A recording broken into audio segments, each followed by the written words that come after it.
चलिए देखिए, तो हम लोग लिफ्ट का कॉन्सेप्ट है, ठीक है।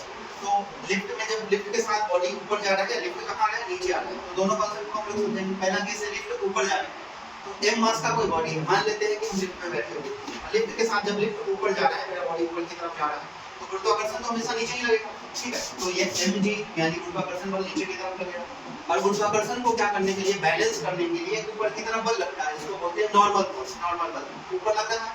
तो अभी क्या है सडनली कि अब लिफ्ट कहाँ जा रहा है, ऊपर जा रहा है, तो एक एक्सेलरेशन है, त्वरण है ऊपर की तरफ। इस फार्मूला आपको हम बताए थे त्वरण निकालने का फार्मूला, कि मैक्सिमम फोर्स में से मिनिमम फोर्स को घटा दीजिए और डिवाइड कर दीजिए टोटल मास से। मतलब ज्यादा वाला बल में से कम वाला बल को घटा देना है और उसके द्रव्यमान से क्या कर देना, भाग दे देना है, वही त्वरण।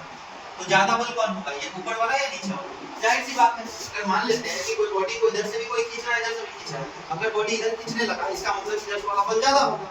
जैसे समझिए कि अभी ये लिफ्ट कहाँ जा रहा है, ऊपर, तो नॉर्मल बल ज्यादा होगा और गुरुत्वाकर्षण क्या होगा, कमजोर होगा। तो maximum force minus minimum force, maximum minus minimum और बटा में टोटल मास, ये हो गया त्वरण। अब इतना ज्यादा मैदान करने से अच्छा है कि क्या क्वेश्चन यहाँ से कैसे आएगा, अब फिर ये पूछा जाएगा कि जब लिफ्ट ऊपर जाता है तो त्वरण कितना काम करता है, जब लिफ्ट नीचे आता है तो त्वरण कितना काम करता है। आपको हम एक तरीका बताते हैं, इसको ऐसे समझिए। लिफ्ट जब ऊपर जाएगा, अर्थ कहाँ खींचता है, नीचे। तो जब लिफ्ट ऊपर जा रहा है, इसका मतलब कि आप अर्थ का विरोध कर रहे हैं। जब आप अर्थ का विरोध कीजिएगा तो याद रखेंगे कि g में से a को घटाना पड़ेगा, क्योंकि g का वैल्यू को आप कम करना चाहते हैं, ठीक है, क्योंकि आप अर्थ का विरोध कर रहे हैं। तो a कितना होगा, तो g माइनस a। लेकिन जब आप अर्थ की तरफ आएंगे, मतलब नीचे आएंगे, तो g को सपोर्ट कर रहे हैं, तो यानी g प्लस a। यही बस इतना सा अंतर है। जैसे ऊपर गए तो g कहाँ था, नीचे, तो आप g का क्या किया, विरोध किए, तो g माइनस a ऊपर जाएंगे, जब नीचे आएंगे तो होगा g प्लस a। क्लियर? बस इतना ध्यान रखना है। यहाँ पर भी वही फॉर्मूला लगाए हैं, maximum force minus minimum force. यहाँ पर मैक्सिमम कौन होता है, mg, इसलिए मैक्सिमम माइनस मिनिमम और टोटल मास कितना करता है, m का। क्लियर? तो पार्ट 4 ये फ्रिक्शन का हम लोग बात करते हैं आगे, ठीक है। घर्षण बल किसको कहते हैं, देखिए कोई भी वस्तु है, जैसे कोई वस्तु है और सतह, जैसे मान के चलते हैं कि एक ये सतह हो गया, तो इस पे किसी वस्तु को चलना है, ठीक है। तो ये सतह और वस्तु के बीच में जो बल लगेगा, ठीक है, रिलेटिव फोर्स लगेगा, वही क्या है, घर्षण। जैसे घर्षण क्या करता है, तो घर्षण क्या करता है, विरोध करता है गति का। जैसे मान के चलते हैं कि हम इधर चल रहे हैं, तो घर्षण क्या लगेगा, जैसे मेरे स्लीपर और सरफेस के बीच में पीछे की तरफ घर्षण लग रहा होगा। यानी बॉडी अगर इधर जा रहा है ईस्ट की तरफ, तो वेस्ट में घर्षण लगता है, ठीक है, और ऑब्जेक्ट और सरफेस के बीच लगता है। जैसे केला के छिलका का बात करें तो वहां पे घर्षण क्या हो जाता है, कम हो जाता है, इसलिए आदमी स्लाइड कर जाता है और बेहतर गिरता है, फिर चोट कितना लगता है आपको पता हो, ठीक है।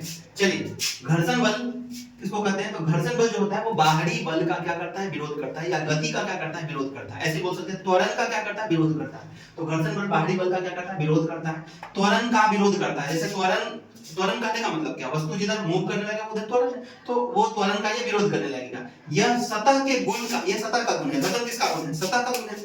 जैसे अगर कोई रोड बनाया जाता है, ठीक है, तो उसको उस तरह से डिजाइन किया जाता है, उस तरह से जीरा गिट्टी वगैरह डाला जाता है बेहतर तरीका से, क्योंकि टायर वहां पे घर्षण वर्क करे। नहीं तो अगर उसको इतना चिकना बना दे अगर हम रोड को, तो क्या होगा, घर्षण लगेगा ही नहीं, फिर गाड़ी बेहतरीन स्लाइड करेगा, जहां रुकना है वहां रुकेगा नहीं। यानी घर्षण हमेशा गति का विरोध करने के लिए बनाया जाता है। घर्षण अच्छा भी है और घर्षण खराब भी है, वो हम समझाएंगे कैसे अच्छा है कैसे खराब है। अभी रोड वाला समझ गए, रोड में मतलब घर्षण नहीं रहता तो क्या समझिए कितना खतरनाक एक्सीडेंट हो सकता है। तो घर्षण अच्छा भी है और घर्षण बेकार भी है। अब घर्षण क्या है, अगर गाड़ी वगैरह में घर्षण अगर ज्यादा लगे, हम लोग फ्यूल जितना जलाते हैं, पेट्रोल वगैरह खर्च करते हैं गाड़ी चलाने में, इसका 20% तेल जो होता है वो घर्षण में ही खर्च हो जाता है, ठीक है। तो घर्षण जो है ना, वो क्या करता है, आपको फ्यूल्स के लिए तो क्या है, खराब हो गया आपको, यानी कि आपका खर्च बढ़ गया। लेकिन यही है कि घर्षण होना भी चाहिए, घर्षण नहीं होगा तो फिर एक्सीडेंट होने का क्या होता है, प्रोबेबिलिटी ज्यादा हो जाएगा, ठीक है।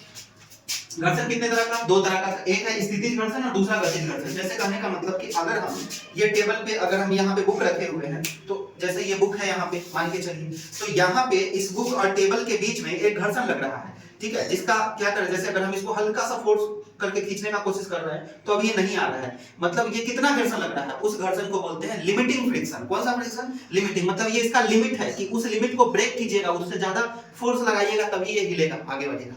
तो जहां तक ले घर्षण, वो घर्षण जो सबसे छोटा होता है वही होता है उसका लिमिटिंग फ्रिक्शन, ठीक है।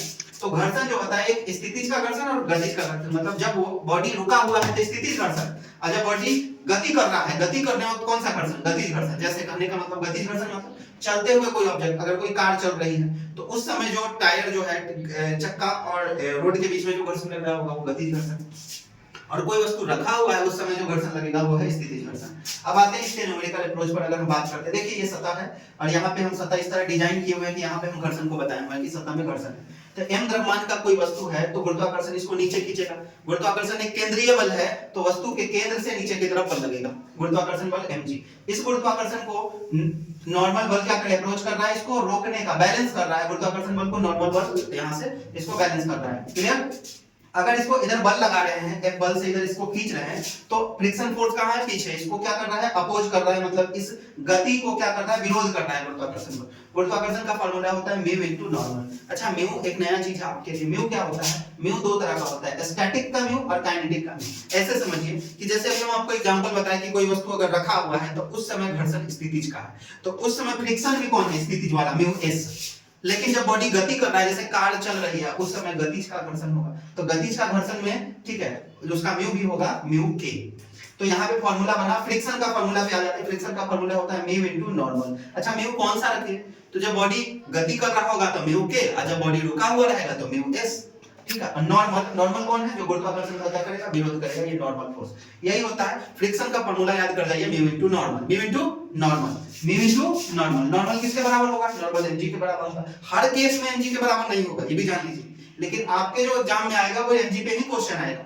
ठीक है, तो n के जगह पर आप mg सब्स्टिट्यूट कर सकते हैं, फ्रिक्शन का वैल्यू निकाल सकते हैं। चलिए, ये रहा फ्रिक्शन के बारे में।